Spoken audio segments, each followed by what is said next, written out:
Well, uh, hey folks, I'm David Williamson. I work at the Centers for Disease Control and Prevention down here in Atlanta. I wouldn't say it's exactly sunny today, but it is warmer than in most places of the United States. And I am absolutely thrilled to welcome y'all to the Statistical Impact Initiative webinar series. And this is the first webinar in that series. And we're just thrilled to have the series kick off. Many of you probably know Dr. Karen Cafeter. She was the president of ASA in 2019, and this is her baby. She is the one who originated the initiative. She wanted to think about statistical impact, and so she charged me with being the chair of the task force. That task force has been a great task force to work with. I'm just going to quickly run down the names of the task force members. It includes David Banks.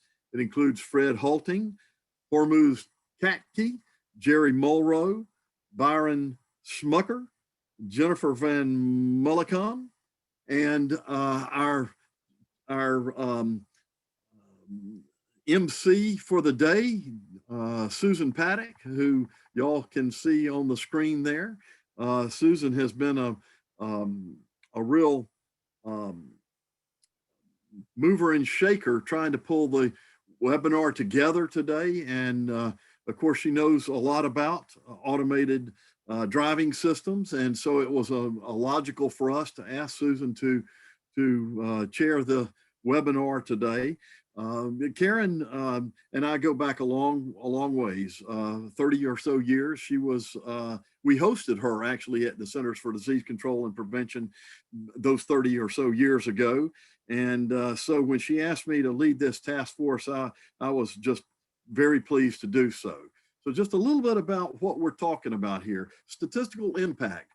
What we thought about was that there are a couple of different areas in which statistics can make an impact or has made an impact. And that's what we're really trying to do.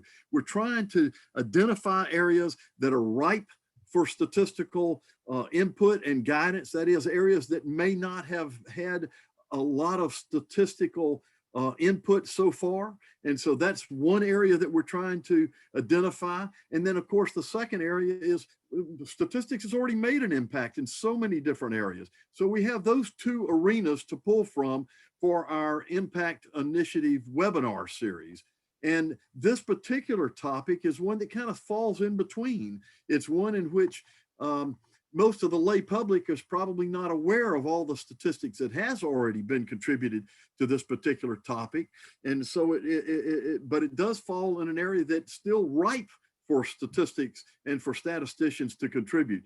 So we're just really pleased to have with us two experts in the area, Dr. Feng Gao and Dr. Maria Therese, and Susan's going to be introducing them to you. One thing that I'll ask of all of you who are on the webinar today is to help us think about topics for these areas that we can include in a webinar. How do you have statistical impact? And there are places where we've already demonstrated it. There are places where we would like to infuse a lot of statistics. So those are the two areas. So if you have ideas, you can please add them in the chat, and we would be thrilled to think about them and hopefully put them into a webinar in the future. Let me see. I thanked the task force, and I particularly wanted again to make sure that everybody knows that Susan has been the really driving force about putting this webinar together. But I would be remiss if I don't thank Donna Lalonde of the ASA staff. Donna, for those of you who know her, you know how hard she works and what she does for ASA and for us as statisticians and for the statistical community. For those of you who don't know her, you need to know her. She's just an amazing individual who is a driving force behind many of the initiatives at the American Statistical Association. She's just a font of knowledge and just a ball of fire. She really gets things done, rolls up the sleeves and gets it done. So with that, thank you, Donna, for everything that you've done to help us get to this point. And I would like to turn it over to Susan so that she can introduce our speakers and launch this wonderful webinar series.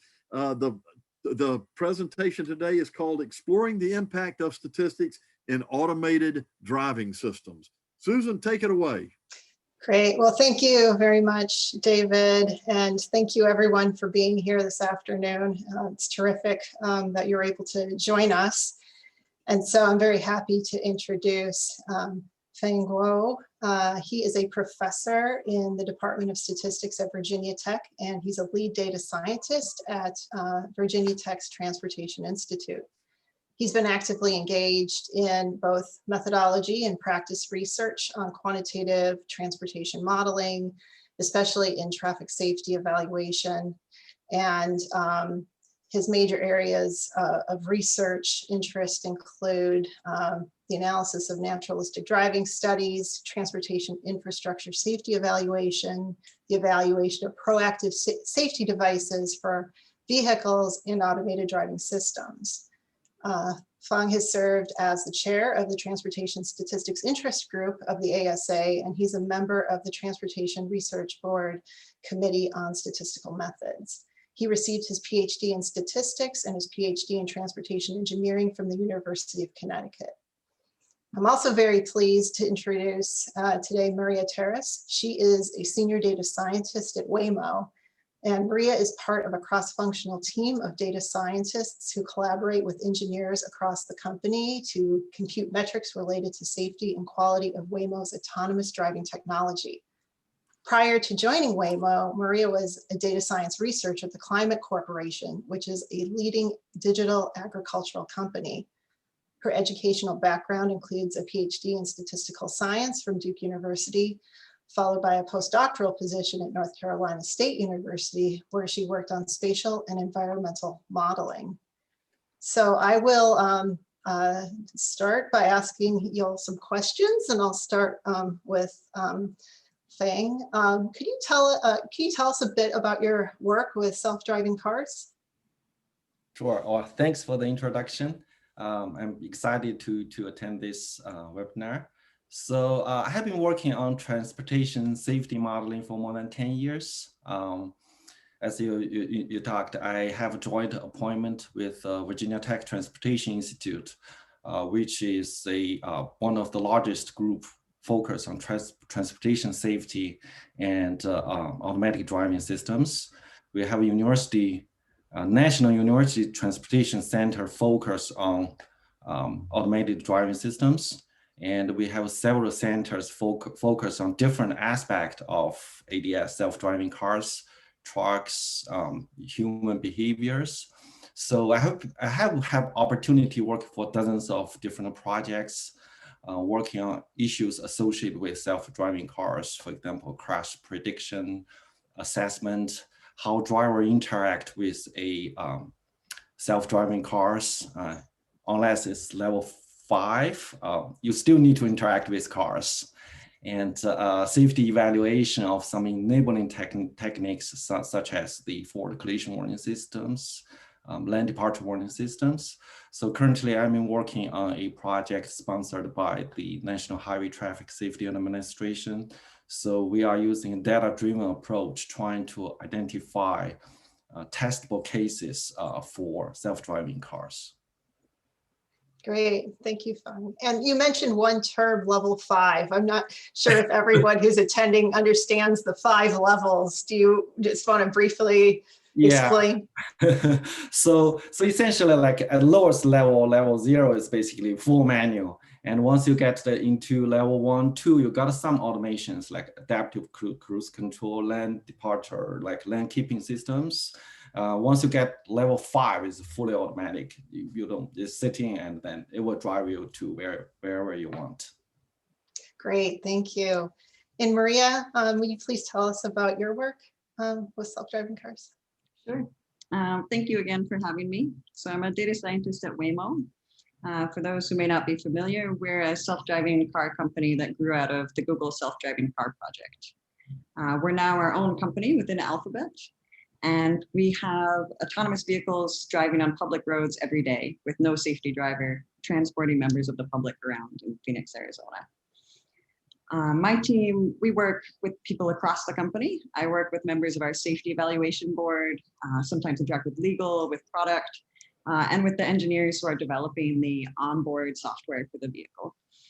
We try to understand how our performance is evolving over time, whether we're getting stronger or whether we've maybe introduced new issues into the software. And we try to do that as safely as possible. So in my work, I'm often evaluating the quality of our driving. You can imagine there are some behaviors of the vehicle that may be perfectly safe, but would be unpleasant for a driver, for a rider. If you're driving down an empty road and you're just slamming on the brakes for no reason repeatedly, there's not really necessarily a safety risk there if there's no one else around, but it's going to be really unpleasant. So those are the kinds of metrics that I track, and I try to bring statistical rigor to our tracking. Oh, thank you. Yeah, that's really interesting. I wouldn't have thought about that type of quality of the experience. Yeah, that's really great, but obviously very important. So I know we were supposed to have a third panelist who works a lot in the space of policy, and she unfortunately wasn't able to be here today due to a conflict. But I know, Feng, you sit on some national committees, and you've thought about these issues just in terms of what what are the pressing questions in the minds of regulators and policymakers with respect to self-driving cars. There's many aspects. I can probably just focus on safety because that's where I'm a little bit more familiar with. So I think one of the key issue is how do we certify and monitor the ADS? Like typically when we have a new product, new safety, especially involving vehicle safety, it needs to be certified. But at this moment, I think it's still kind of blank slate. We don't know how to certify, how to make sure this vehicle is safe. And there's a lot of related issues on this. Who should do the certification? Should we allow the car manufacturers to certify by themselves? Should we have third-party independent evaluation, or should a federal agency do the certifications? And it's unlike the traditional, for example, the stability controls, you do some on-track experiment, you can certify, okay, this is working or not. But for ADS, it's very complicated because majority of the ADS are driven by software underlying. And so every new version you push into the car, you basically have a brand new automatic driving systems. So how do we make sure it is safe for the general public? And there are some issues I think we're gonna get to in a later time to basically evaluate, to make sure the car is safe, prove they are safe. So I know you have the big report, the based on crash is extremely difficult. So before you put in the mass market, how do we certify that, make sure it's safe? I think another issue is constantly we need to monitor the safety of the vehicle. Once it gets post-deployment or post-marketing, if there are some issues with car, and how can we make the recall decisions in a timely manner? So these whole issues associated with self-driving cars, I think that's something really need to be addressed. Yeah, great, thank you. It does seem that, yeah, safety is one of the key issues, and my, sort of experience in thinking about automated driving systems came through, how to measure safety. And again, you mentioned, Fang, about the number of miles being driven, and about 5 years ago, there were a lot of test drives happening, and that's how I became involved in it because Nidhi Kalra, who's the engineer who's not here today, asked me a statistical question about, well, how many miles should we drive? So there's a lot of interesting questions there, and we're going to have a lot of time to get into the statistical issues very shortly. But I want to turn to Maria now and ask you, Maria, what are the areas where statisticians can have the greatest impact on advancing this technology for self-driving cars or advancing the safety? Yeah, I mean, I think at Waymo, statisticians play a role in a lot of aspects of the software, and I think they all have a lot of impact on advancing that self-driving technology. One that we've mentioned a few times is safety, evaluating the safety, trying to understand the uncertainty in those evaluations and putting those evaluations and metrics in context, given the amount of mileage that we've collected, given the type of data that we have. But there's also the aspect of just trying to understand smaller, minute changes in the software. If you are working solely on pedestrian classification, you're an engineer, and you improve that classification, what impact does that really have on the final software? Understanding that impact from your small, sort of very focused area to the broader self-driving technology is non-trivial. And as a statistician, I think we're very used to looking at these different data facets and trying to put together the big picture. On our team, we're very lucky to have a view of all these different teams simultaneously. And so that bird's eye view really gives us the opportunity to make those connections and conclude, yes, you improved pedestrian classification, but not in a way that improves our driving. Or yes, you improved pedestrian classification and our safety improved as a result. Those sorts of insights and conclusions are something that a statistician can bring to the table. Great, thank you. Lang, do you want to add to that? Yeah, I just like to echo Maria that we can make a lot of contributions in system development phase. From public domain, we can also do like the epidemiology type research. Are those systems really safe once they are in the market? Post-marketing surveillance, use epidemiology approach. And eventually, hopefully we can confirm the safety based on the crash data. So based on that, the statisticians we have rigorous trainings in epidemiology, make decisions, all this, we can play a big role in this. Yeah, what I'm hearing from both of you is really, to me, there's an emphasis on sort of big picture, big sky thinking, because I don't think a lot of people would first think about epidemiology and thinking about automated driving systems, but it makes perfect sense. And also, to your point, Maria, about understanding the big picture when you're working on a piece of it, it really emphasizes the need to sort of, I think, always have, take that step back. Yeah, that's great. So I'll, follow up on that and ask, in terms of statisticians and our ability to contribute to this field, what are contributions that we're uniquely suited to make?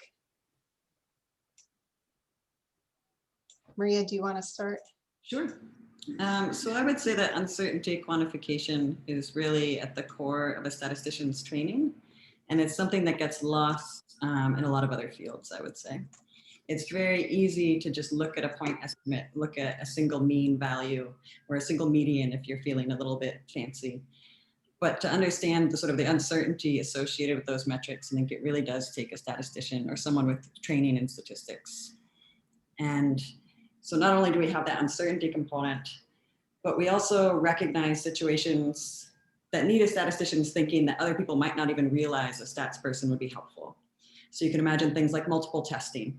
If you're conducting many experiments simultaneously, you're going to run into issues of multiple testing when you're trying to find significance, or Simpson's paradox, or in particular causal inference. A lot of our data, especially external data sets, is very observational data. It's not necessarily experimental. And being able to make sure that we mediate our conclusions and our inference from that data appropriately really does benefit from a statistics background. Yeah, I think our biggest advantage is we have that rigorous training to make scientific decisions based on very noisy data. A lot of this safety data and a lot of driving data very noisy, especially if it's collected in the field. For example, naturalist driving data, there's tons of noise. Many times, based on my experience, when we work with engineers, if it's very straightforward, that's fine. But once there's multiple factors into play, it's very easily lost. What are we really looking for? How to make the right decision? Statistics trainings, I think that's essential to help them with this. Great, thank you. And Feng, will you give us an example about how you or statisticians in general are making an impact on automated driving systems? I would just use my current kind of the working project, the testable case development. So it is a big data-driven approach. So we are mining tens of millions of miles of data and trying to identify cases where worse testing, right? So if you think about you're testing lane change, if the car can successfully doing a lane change by themselves, what are the scenarios? What are the relationship with some of the other vehicles? How close is risky enough? How large the acceleration should be? So all these very complex scenarios. So the project is okay, we have millions of miles of data. There are probably hundreds, even thousands of lane change behaviors. And each one are slightly different. Some of them are aggressive, some of them are safe. And we also have some crashes because of lane change happened. So go through that entire exercise. As statistician, we first, big data, how do we find the signals or features that are most relevant to those maneuvers? So we use statistical and machine learning tools to identify these key features. And then we are planning to do a cluster analysis, basically find a group of maneuvers or behaviors that are really either are abnormal or happen that often, you have to test them. And after that, we have to search the reduced dimension space because the original data, each case, high frequency data, you are looking at thousands of data points for one event. So we have to do dimension reduction and we have to search the space, find the kind of the safety envelope from this reduced data set, reduced dimension. So all those, and pretty much every step needs statisticians' involvement. And I feel we can contribute a lot to those.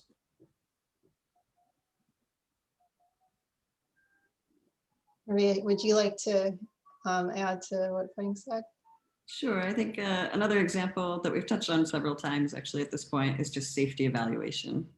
I'm very proud that Waymo in the fall released a comprehensive safety report. It outlines how we evaluate the safety of our self-driving framework. And it also provides very detailed statistics on how many incidents have occurred and how we analyze them and how we evaluate them, what they looked like. All of that was done with statisticians in the loop, making sure that that data was being evaluated comprehensively, coherently, uncertainty taken into account. And I think that the role of the statistician in that group was critical. And I'm very proud. I think everyone who's interested in understanding performance of self-driving technology should take a look at those reports because I think they are pretty transparent. That sounds great. Are those available on the Waymo website? Yep, if you just search for Waymo safety framework, it'll pop right up. Okay, great. And I know we've touched on some of these already, like in terms of, big data and uncertainty. Are there any other methodological challenges that are really important to overcome in solving, in solving the most important issues related to self-driving cars? I can throw one. I call it a big data rare event problem. So pretty much all the self-driving cars now on the market or in development are wired with a lot of sensors. They collect massive amount of data. For example, acceleration, speed. If you have LiDAR, you have this point cloud data, the radar data. So all collect at very high frequency. So however, from another aspect, the data collection typically, for ethical reasons with the experiment, you cannot really induce a crash. So the crash are fairly rare event, we all know that. Just to bring another number, for an individual, take us about 5,000 years to experience one fatal crash. So from individual perspective, yeah, there's zero chance. We are statisticians, right? So we reject this event with smaller probability. So from that perspective, for individual, it's not a big deal. But if you look at the whole society, there are 200 million drivers in US alone. So if you multiply that small probability, it becomes a huge issue.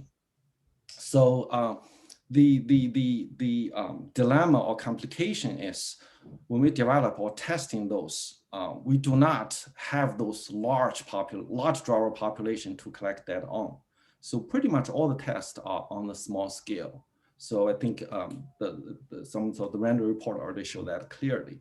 So I think one of the pressing issues is how do we combine this massive amount of data collected from the vehicle sensors and eventually link that with safety performance, or like in another random term, it's leading factors.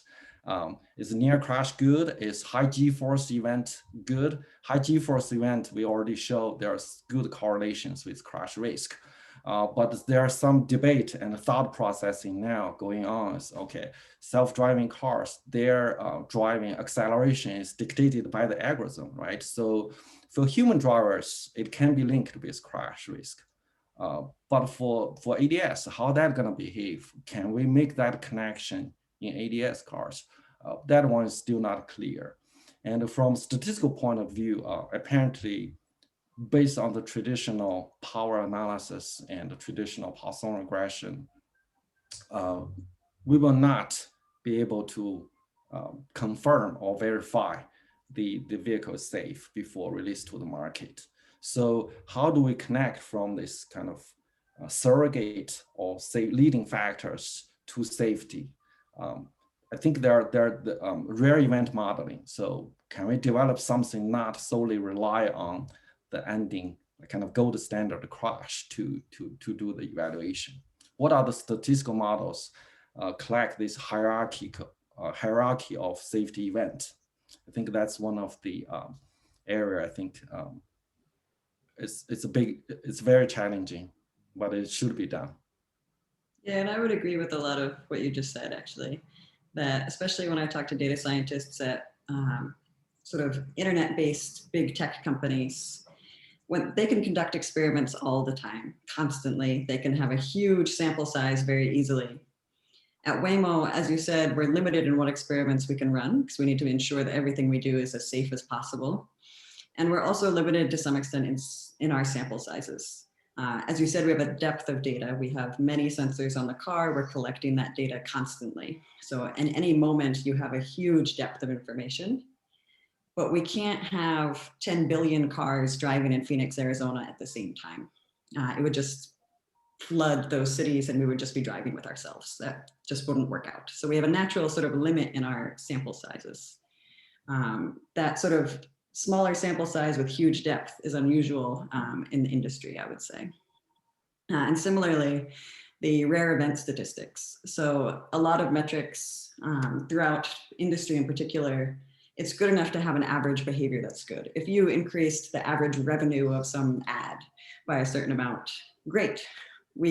That's the metric we care about. At Waymo, the average behavior isn't good enough. We need to make sure that the tails are also well behaved. We need to make sure that the extreme values in our behavior or in our performance are also within limits and within safety thresholds. So that makes it a little bit different. The one area that you didn't quite touch on, Beng, is sort of the subjective nature of a lot of the performance metrics. You can imagine, as I just said, if you're looking at ads, you want to understand how much revenue you get from the ads. In self-driving technology, you might be interested, I think you used lane changes as an example earlier. How do you define a good lane change? Yes, if you made the lane change, that's good. So maybe a lane change versus no lane change, that's an easy metric. But what if you have two different versions of the software that both made the lane change? Which one was better? How do you define better? What does better really mean? Does it mean faster? Does it mean smoother? Does it mean further from other cars, closer to other cars? There's a lot of subjectivity in how to define those metrics and make sure that when you optimize for those metrics on the engineering side, you're actually getting the behavior you want out at the end. And so I think those would be my three areas. The depth of data at each data point combined with the relatively small sample size, the rare event nature and sort of tail behavior that we want to capture, and then the subjectivity of other performance metrics that we might care about. Yeah. Great. Yeah, I like to throw in another potential challenge. Like many times, the self-driving algorithm are trained to use existing data. So that's bring to another sort of generalization issue. We know normal driving, you can relatively easily collect mass amount of data. but typically each crash, I mean, all the normal driving are similar. Every crash are different. So from that perspective, each crash, the configurations, the scenarios, the environment are all very different. So there are some effort, like at Virginia Tech, we have a database with thousands of crashes, but it's still relatively small compared to normal driving data. So, and I'm sure they do not cover all the possible crash scenarios. So one problem is if you are training your self-driving algorithm to handle, just to be able to handle normal driving scenarios, what if there's one scenario you have never seen before? So that is a recipe for disaster. So how to generalize, how to ensure the algorithm can be generalized for unseen scenarios. I think that's another big challenge and leap. Great, thank you. So I see there are some questions in the chat, and I have one or two others I'd like to ask. I'm going to take one from the chat box and then return to my question because they're very closely related. So Karen asked, Maria and Feng, what drew you to work on self-driving cars? You want to share sort of what sparked your interest? Yeah, I mean, for me, self-driving technology is the future. Even before working at Waymo, that was sort of my mindset, is this is something that's going to happen. My grandkids will be sort of without a driver's license, they'll just get transported around automatically. And the idea that I could play a role in making the development of that technology a reality was really exciting for me. The other aspect more generally was that for me, I want to work on a project that's very tangible, where I can feel and see and touch the impact of my work. Clicking ads, I always brutalize people who work on ads, but clicking on ads is not really my personal interest. But working on agriculture, where I can see the improvement in yields, or working on self-driving cars, where you can see real cars on real roads, transporting real people, that for me is really exciting. Yeah, for me, I have done a great deal of driver behavior research, like cell phone risk, the risk associated with cell phone use, distraction, fatigue. If you look at a lot of the researches, the human driver errors are the #1 cause of crash. And potentially self-driving cars, if can we limit this, we can probably eliminate the majority of the crashes.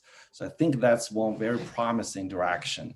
I think back from 1970s, we started this zero fatality vision safety, trying to improve, have tried for decades. But the problem is you can improve the infrastructure, you can make the car safer, but each individual driver, they are different. So that's one of the biggest contributing factors. I think the self-driving cars can potentially alleviate or even eliminate this big risk factor. Great, thank you. So now we know, why you entered this field. Now the question is how can a statistician move into this area? Maria, do you want to take this one first? Sure. I will say we are pretty much always hiring for data scientists. So if you are interested in Waymo, please do apply. I'm pretty sure it's waymo.com/join us. But if you just search for our jobs board, you'll find it. When I'm interviewing statisticians or other potential data scientists, there are a few skills I look for. Strong statistical foundation. For the stats folks, that's usually not a problem. Strong communication skills. If you are proposing some sort of statistical methodology, you should be able to explain it to someone who isn't going to remember their Stat 101 class. Someone who doesn't remember statistics at all, you should still be able to get through to them on why this approach is the right approach and what it's covering. Our data is fairly complex. If you've never touched real world data, it's going to be much harder to sort of enter that space. And I know it's one of those frustrating pieces of advice of you need experience in order to get experience, but really in your PhD, making sure you touch real data and not just simulated data will be a big benefit to you, especially if you have collaborators from other departments. And finally, having some enthusiasm for self-driving technology. It really makes a big difference to me when somebody joins the call and they are clearly aware of Waymo. They know we operate in Phoenix. They know what we've done, what we haven't done, and they're familiar with the different difficulties and challenges of self-driving technology. If you show up and you don't know anything about self-driving cars except that they drive themselves, it's a little harder to do well in the interview, I guess is what I'll say. So overall, do your homework, be able to interact and communicate with people who are non-experts, and apply for jobs and internships. We have summer internships each year, and we basically always have full-time positions available. That's great. Mm-hmm. For more established statisticians or with some experience, like my feelings, building a successful collaborations with domain expert, with good team is probably the easiest way to get into this field. ADS typically involve a lot of people with different backgrounds, so build a collaboration is going to make this entrance much easier. But at the same time, I think it's very important for statisticians to marketing and educating engineers and other researchers what we are capable of doing and what we can contribute to them. My experience, I work with dozens of collaborators, a lot of them are engineers.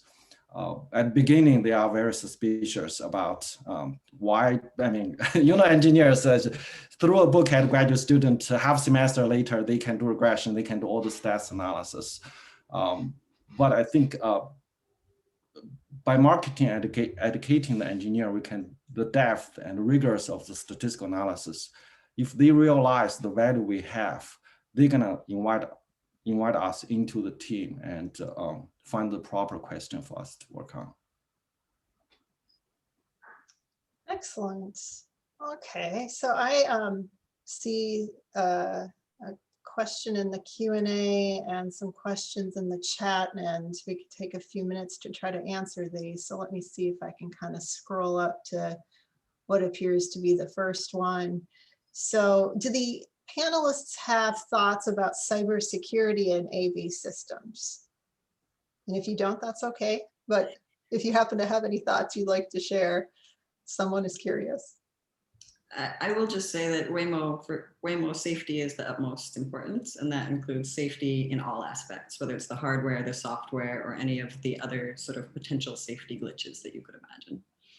So anything safety related, I can probably guarantee that we've thought about it and are working on it. Yeah.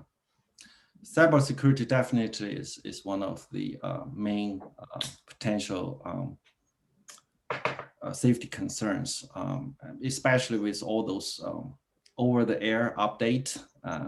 Just think about it. I'm not sure if you saw that movie, iRobot. Over-the-air update, suddenly it could affect millions of cars overnight. So if there's bugs or somebody doing a malicious cyber attack, we are not talking about small numbers. Could be the entire fleet was affected by that. So I think that's one of the key areas for safety. Great. And there is another question. Is there a focus on one particular automated system or car or company, or do you have a method to incorporate multiple automated systems? Now, I guess that you might have very different answers given your positions in your companies and organizations. Yeah, I'm pretty clearly focused just on Waymo. I only think about Waymo's performance. It's the only data I have access to. I care about Waymo at this point. We have been working with different sponsors, different systems, different level of automations. The research questions are very different. Currently, for example, for level 2 automation, the main focus is the driver performance monitoring, how to ensure, because level 2 is still heavily on human drivers. So we need to make sure drivers are doing their work. But fully automatic driving systems, there's basically different focus areas. So yeah, it's different. Okay, and there's one question that appeared in the Q&A, and this is, so I'll just read it. So a challenge in ADS is to prevent something such as an accident that may not exist in the data that is used to train the model. This sounds nearly unrealistic in statistics. Are there methods that have already been applied or developed in the industry to achieve this goal? In particular, statistical approaches. So, Feng, you mentioned generalizability earlier. So this strikes me as a generalizability question. Yeah, at this moment, it's very difficult. You can make assumptions, like say, you only have some sparse observations. You can see if you make some assumptions, assume there's a smooth curve between them, you can probably fill that gap, but there's no guarantee that's gonna be the case. Another possibility is to make a strict, what we call ODD, operation design domain. So if we cannot really make that shift, if we limit the vehicle only operate in an environment that they are designed for, that potentially can eliminate some of these never seen scenarios from happening.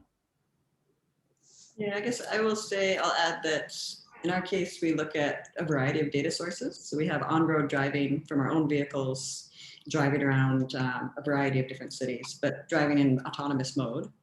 So we have all that data that we've actually observed on road.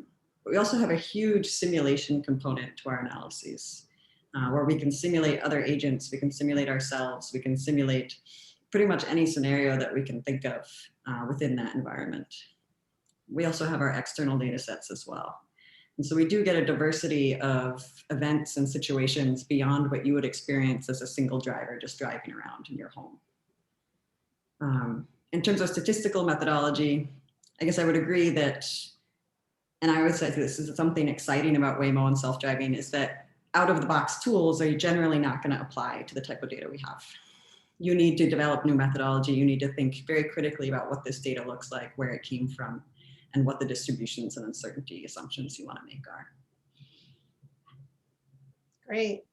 Well, thank you so much, Maria and Feng, for answering my questions and those of the attendees. So now I'm going to turn it back over to David. David?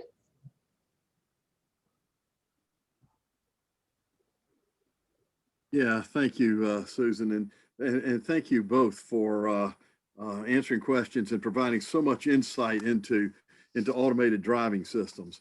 I do remind you that, remind the participants that we do have a question and answer availability there in case we have a little bit of extra time at the end. And I really want to apologize to Susan. I'm afraid I did not really tell you how fortunate we are to have Susan with us today and for her to chair this webinar. Susan is the Chief Statistician and Executive Vice President at NORC at the University of Chicago. And in that role, she's generally responsible for the methods and of design and analysis for the entire NORC enterprise. So she's been very involved in the past in thinking about test driving autonomous vehicles when she was at RAND and prior to joining NORC. And of course, most of you who know her know that she is a fellow of the American Statistical Association. She received her PhD at Duke University. And of course, we turned to her initially to help us think about automated driving systems. And that's why, of course, we asked her to chair this particular session. So again, Susan, accept my apology, hopefully, for overlooking my introduction of you to the audience today. Thank you very much. We really appreciated everything that you brought to this kickoff for this series. And now to Dr. Cafferter.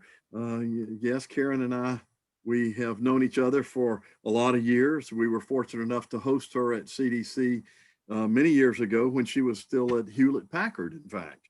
And we had some good times there. I know that that included her bicycling to work every day, and offering me rice cakes. She's a very gracious host, always offering people this and that. And she offered me rice cakes many times while she was at CDC, but more to her current position and her qualifications as former ASA president. She is the Commonwealth Professor and Chair of the Statistics at the University of Virginia now.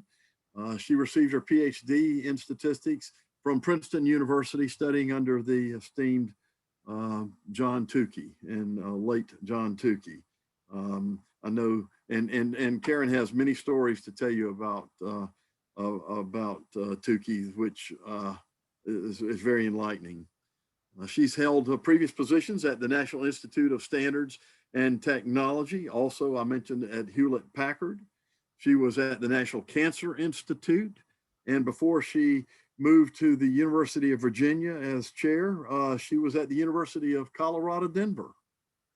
She has served on several National Academy of Sciences committees, including the committee that produced the report Strengthening Forensic Science in the United States, A Path Forward. And that's one of the reasons why I think Karen cares so much about this impact initiative. And that is she herself played a leadership role in demonstrating how statistics is so critical in the forensic sciences arena. And we appreciate that you've done that, Karen. You've kind of not only talked the talk, but walked the walk as far as trying to infuse statistics into an area in which we think that statistics can play and does play a major role. She is a fellow of the American Statistical Association, a fellow of the American Association for the Advancement of Science, also of ISI. She's obviously authored many, many publications, advised many students. And again, like I said a few minutes ago, she was the 2019 ASA president. And I got an opportunity by working on the ASA board of directors to work with Karen very directly as while she was president, and certainly enjoyed that. I hope that all of you have had the opportunity to meet her. And with that, I'm going to turn it over to you, Karen. We're very pleased that you are willing and are here today to provide closing comments for this initial webinar on your statistical impact initiative.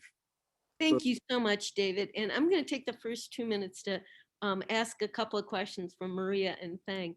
And Maria, I'm kind of curious from your perspective, do you think there are enough statisticians in this area, or do you think the area needs more?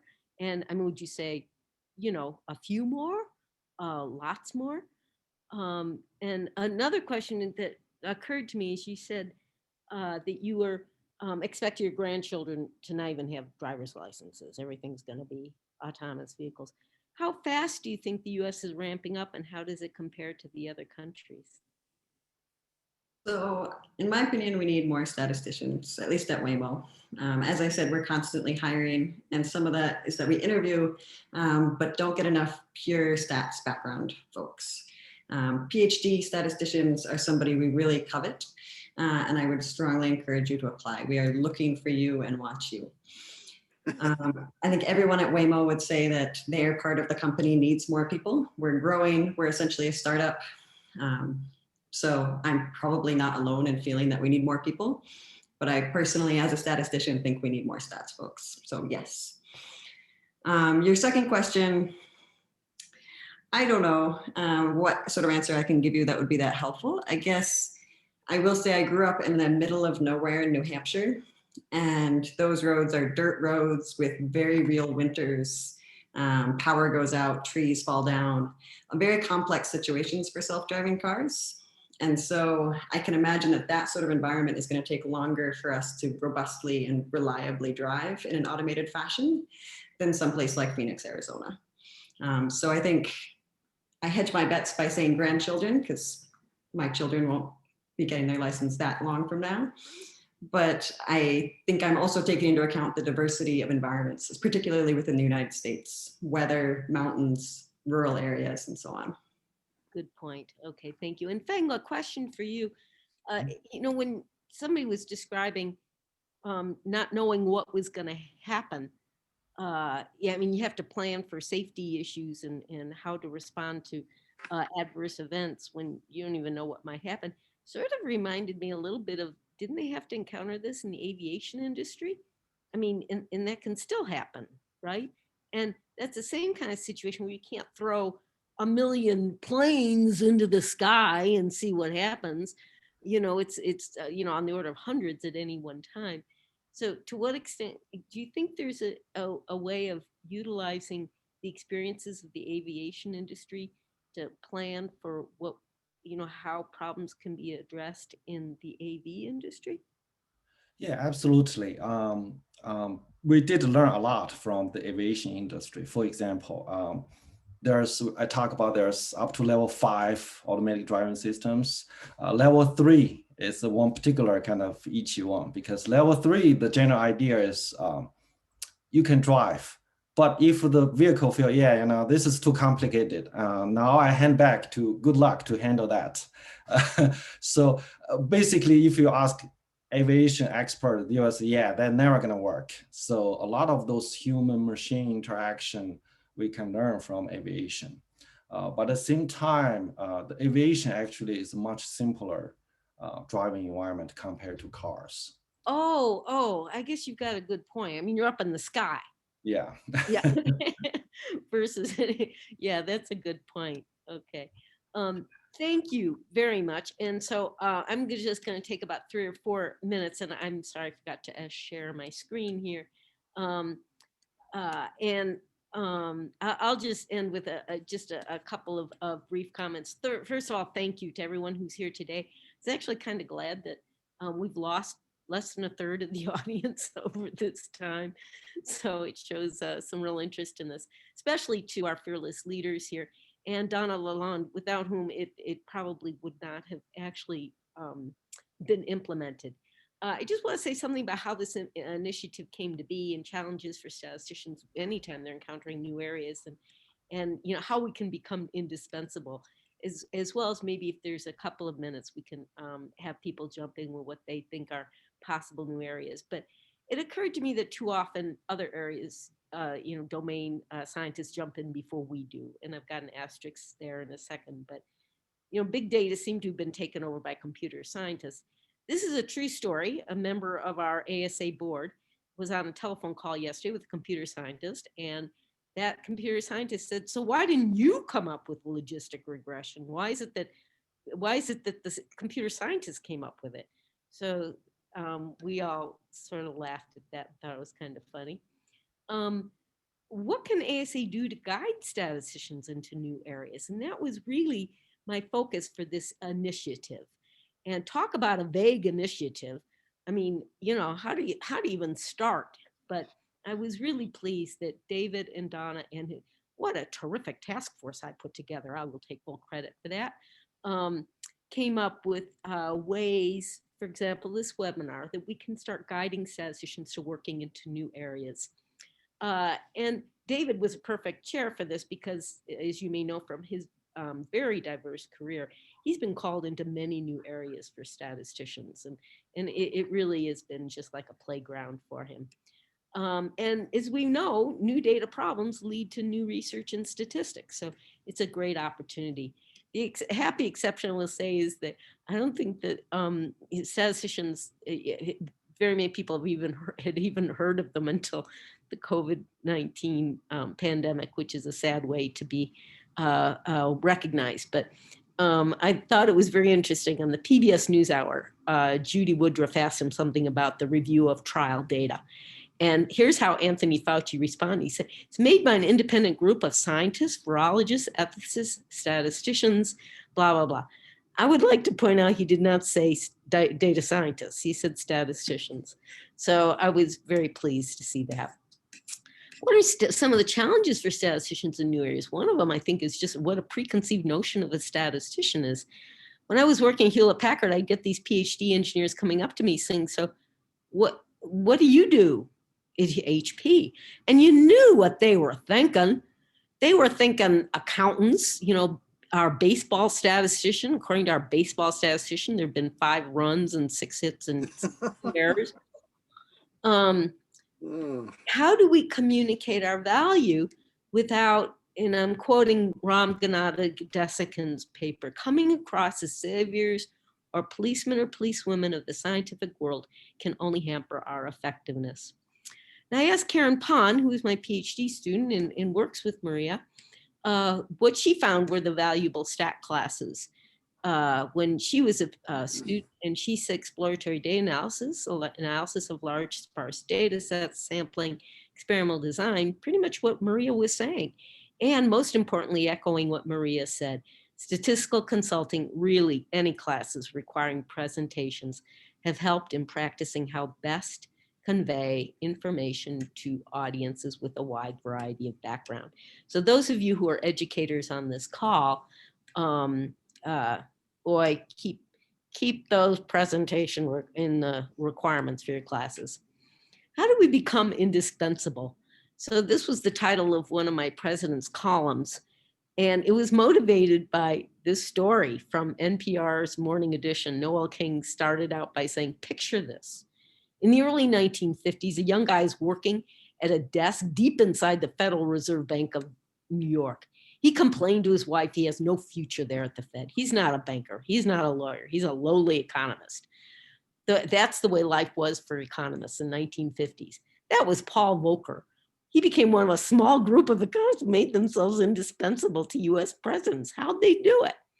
And the author of a new book had just said, well, it's pretty simple. In the area of economic problems, they promise solutions. So how do we identify problems as well as promise solutions with the proper uncertainty? So future plans, like all science, we're always trying to continually learn. What are some new areas we ought to be getting into? What are next steps? How do we inspire others and our colleagues to get into these areas? And by the way, without promising what ASA, mostly through Donald Lalonde, can deliver, ASA is very willing to help once we have good ideas. We got to come up with the ideas, but then I think they can be very instrumental in helping spread the word. So thank you again very much for this webinar. It's been terrific. And David, I'll turn it back to you. Well, thank you all. This is just, it's been an effort that we have really enjoyed pulling together.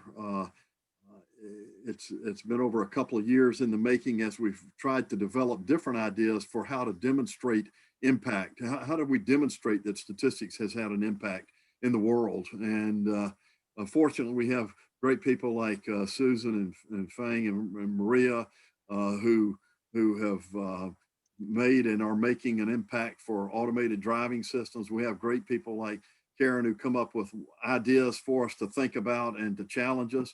We got great people like Donna who helps us actually think of ideas and then implement it.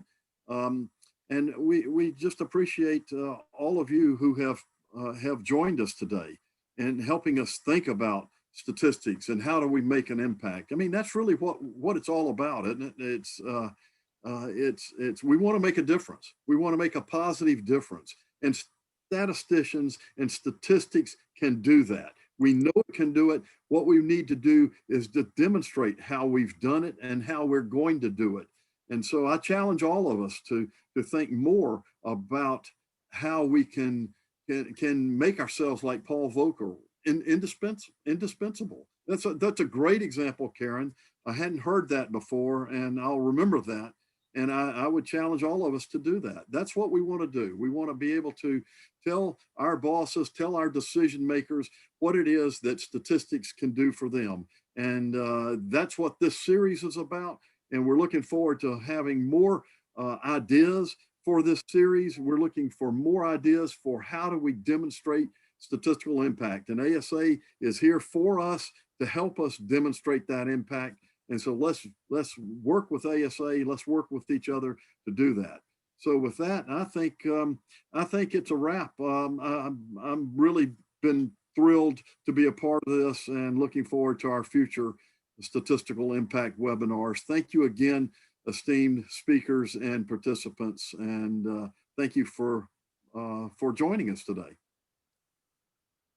I'm signing off. David, thank you, Susan, Thank you. Fang, and Maria. Thank you very, very much. I think this was exciting. And David, thanks kindly. As you said, he was on the committee as well. And he just threw out enough topics, I think, hopefully to last us for a while. Yes. I think we just need to find the webinar people for it. So Yep.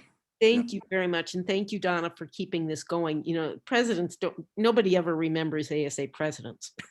They sure don't remember their initiatives. But occasionally, you know, one of the initiatives actually persists beyond the president. And thank you for, hopefully, I'm hoping this will be one of them. I'm really looking forward to making sure that that's the case. Thanks, everyone. I will stop the recording and end the webinar. Okay. Thank you, Donna. Thank you, everybody.